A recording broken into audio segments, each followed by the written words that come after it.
Assalamualaikum warahmatullahi wabarakatuh. Halo teman-teman semua, perkenalkan nama saya Naufani Salsabila dari kelas 12/4 SMA Negeri 3 Kota Tangerang Selatan.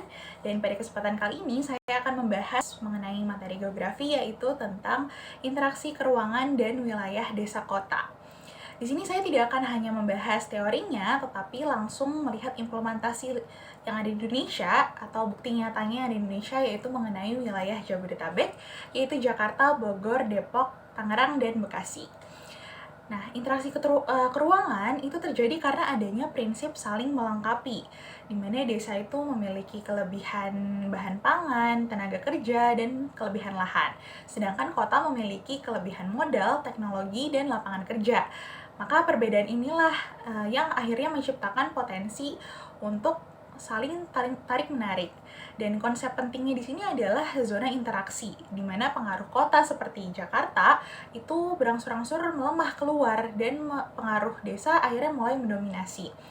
Daerah penyangga seperti Bogor, Depok, dan Bekasi adalah wilayah transisi atau zona interaksi yang paling intens.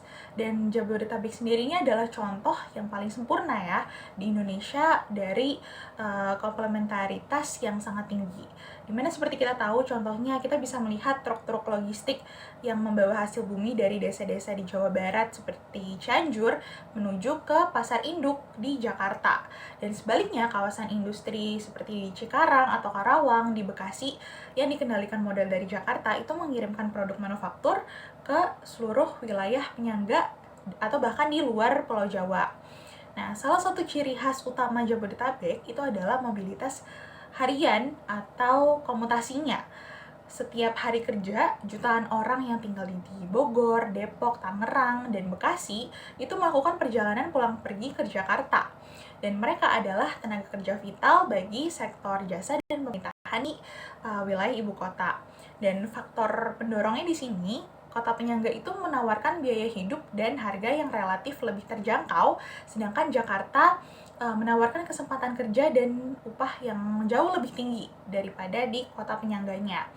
Dan di sini teori geografi yang digunakan itu untuk perencanaan Jabodetabek adalah teori gravitasi yang membantu pemerintah memprediksi volume pergerakan antar wilayah. Misalnya, interaksi antara Jakarta dan Bekasi yang jaraknya relatif dekat ya, itu akan menghasilkan volume interaksi lalu lintas yang jauh lebih tinggi daripada interaksi antara Jakarta dan kota Bandung misalnya, yang jaraknya lebih jauh, meskipun kedua kota tersebut itu memiliki massa yang sama-sama besar. Dan hasil prediksi ini itu sangat krusial dalam menentukan pembangunan infrastruktur seperti jalan tol, jalur kereta, atau penempatan terminal antar kota.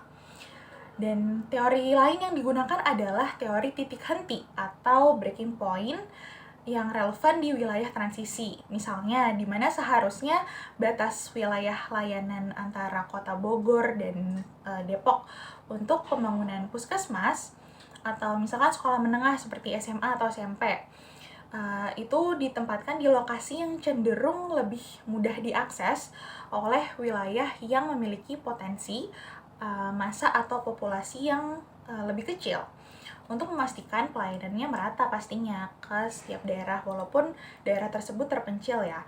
Dan pastinya juga untuk memutus ketergantungan wilayah kecil ini untuk harus selalu ke pusat, supaya mereka sudah bisa mengakses segala kebutuhannya dekat dengan kota mereka, tidak harus ke wilayah pusat. Dan dampak yang akhirnya dihasilkan dari interaksi yang intens ini yaitu salah satunya adalah urban sprawl atau pembakaran kota, di mana wilayah desa di pinggiran Jakarta seperti di Tangsel atau Kabupaten Bogor itu mengalami konversi lahan besar-besaran seperti sawah dan kebun akhirnya berubah jadi perumahan, terus kawasan industri, dan lain-lain. Dan ini menyebabkan penyempitan lahan, juga lahan pertanian, dan resiko akhirnya bencana hidrologi. Dan ada perbedaan mencolok juga antara kawasan elit yang baru di pinggiran kota dengan pemukiman penduduk lokal yang sudah ada. Akhirnya menciptakan ketegangan dan isu sosial nih, kesenjangan sosial. Maka dari itu, Jabodetabek adalah bukti nyata bagi interaksi desa kota, dan wilayah ini menunjukkan bahwa desa kota itu tidak bisa berdiri sendiri, melainkan sebuah sistem tunggal yang saling mempengaruhi, saling tarik-menarik, dan saling membentuk.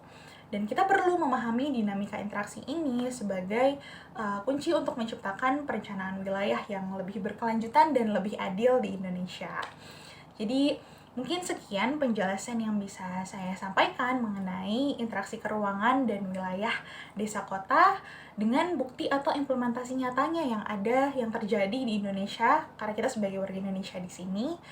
Mungkin kurang lebihnya mohon maaf. Wassalamualaikum warahmatullahi wabarakatuh. Terima kasih sudah menonton.